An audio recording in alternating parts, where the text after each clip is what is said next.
Hey guys, college football update week 2. As always, tons to talk about, so I'm going to jump right in. And I'm going to start with this, by the way. There is a little bit of a spot on my forehead. I see it. I don't know what it is. It's a zit of some sort or whatever. Didn't think I'd get those at 44 years old, but apparently I still do. So, to all my idiot friends that are going to mention it, yeah, I get it. I see that it's up there. No big deal. Let's move on. All right, so let's kind of jump right in. Notre Dame did not have a game this past weekend, so just the best. When Notre Dame has a bye week, just lets me relax.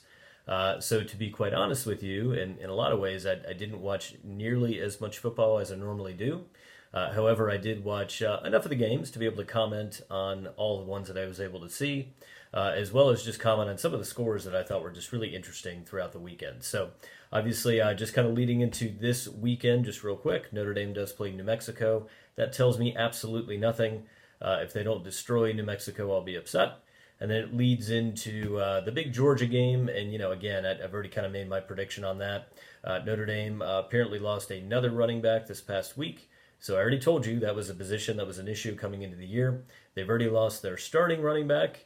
Actually, two starting running backs, I guess. But starting running back or their best running back in Jafar Armstrong. They also lost who I thought was interesting to watch in the Louisville game, and that's Jameer Smith. They have three running backs left, none of which, Tony Jones is okay, but none of which are nearly as good as certainly Jafar Armstrong was. And again, I thought Jameer Smith was interesting. So we'll see. I think Georgia is just going to be a tough task. But let's start with New Mexico first and move on from there. But anyway, let's move on and talk about some of the games that happened this past weekend. So let's start with. I just want to mention Ohio State just because I thought it was really interesting that Ohio State was able to really just clearly destroy Cincinnati 42-0. In the past, there have been times when that game has actually been moderately close. I mean, not always, obviously, but in the past when Cincinnati's had a good team, they've been able to keep it close. I mean, it was never in doubt. Obviously, I mean, 42-0. Ohio State just trounced them. So, just obviously, Ryan Day is you know, it's amazing. My brother and I have talked about this in the past. Ohio State, they're never bad. I mean, I'm not going to say they win the national championship every year. Obviously, that doesn't happen. But if you look at Ohio State's records, 10-2 or 11-1 almost every single year.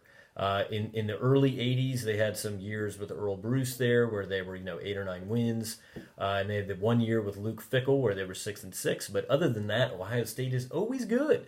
It's amazing how they can just kind of shove a guy in there and they're good. But again, that appears to be the case again this year, so we'll see what happens. Michigan 24-21 over Army. Look, hey, I've said this before. If you want to make fun of Michigan for barely beating Army, you play Army. I mean, Army keeps the ball away from you the entire game.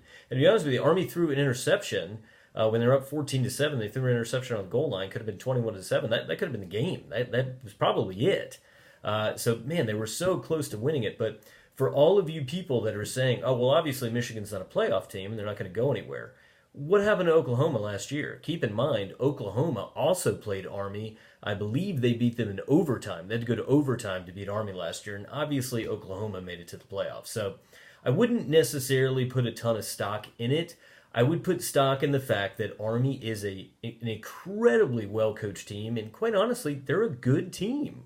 Their schedule plays out where somebody would look at it and go, well, yeah, you should win 9 or 10 games.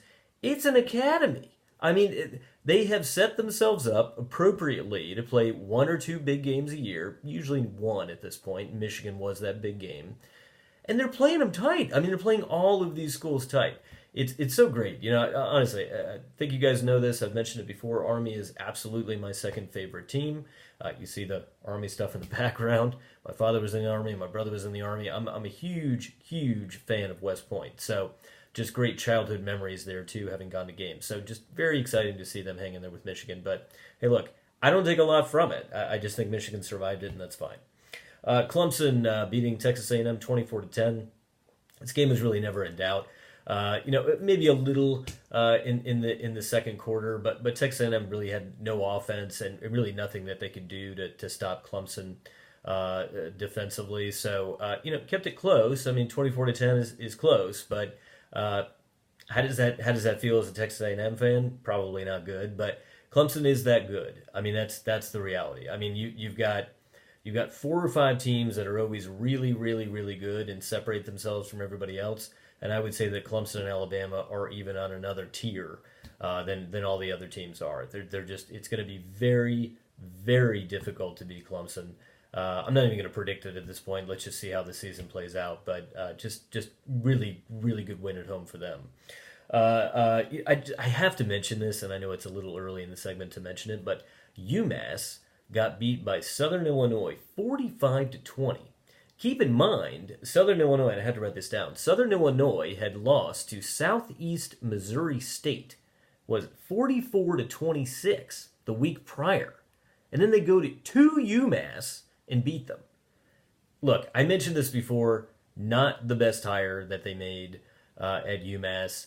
Now they're getting beat, they're getting blown out by FCS schools. This is not going to last long. So I'm just, they're wishing they had the other guy back. So we'll see what happens there.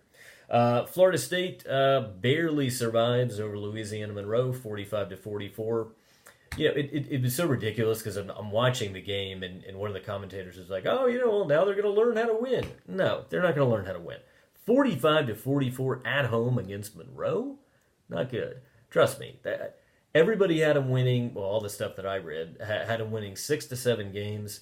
I don't know. I mean, at this point, I'm not even sure that's going to happen. I mean, you've got a, from what I can tell, an improved North Carolina team. You've got some, Georgia Tech had a nice win this past weekend over South Florida. You've got some teams kind of coming up here in the ACC. Again, nobody's going to do anything to Clemson, but you've got other teams, in my mind, that are just better coached, that are really trying for their coach.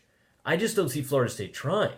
I don't see it. I'm sorry. I mean, you beat Louisiana Monroe by a point. You cannot tell me that you're trying. And honestly, Louisiana Monroe missed the extra point at the end. So that's how they won it anyway. I mean, it was an overtime, but I mean, that's how they won anyway. So who knows how it could have shaken out if they hadn't done that. I just think Florida State's a train wreck. I don't see them doing anything.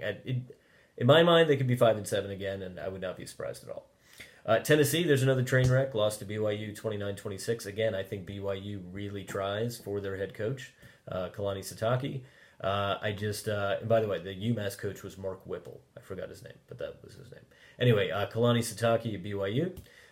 Really nice win for them. I mean, stands are half full for the most part. I mean, there's nothing more depressing than a 108,000 seat stadium with 80,000 people in it or 70,000 people in it, whatever. It's a ton of people still, but it's such a ginormous place, and it's just awful. I mean, again, I don't see Tennessee doing a lot either. They haven't even gotten into the SEC slate yet, and they're already losing games, so it's not a good look for them. LSU, heck of a great win for LSU. Let me tell you something. I mean, LSU might actually have an offense this year. I mean, they beat Texas. I will say, beating a Big 12 team with nice offense doesn't necessarily tell me a ton because I don't feel that any Big 12 team has any defense at all. So I don't know that it's really telling me a lot.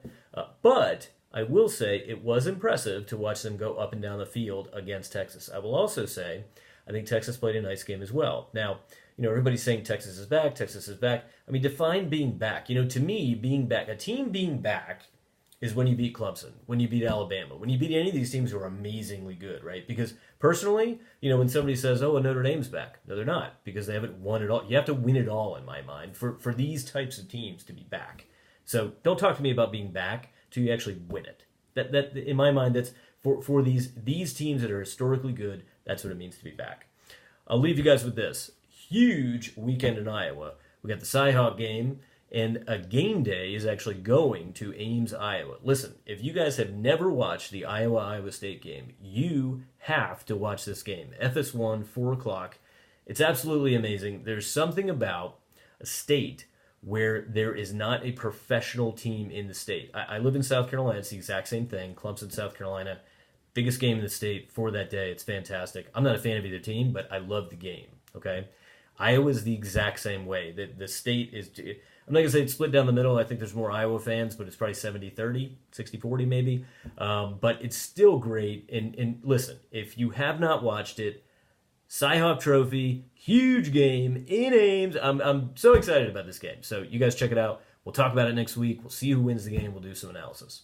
All right, guys, enjoy the games coming up this weekend.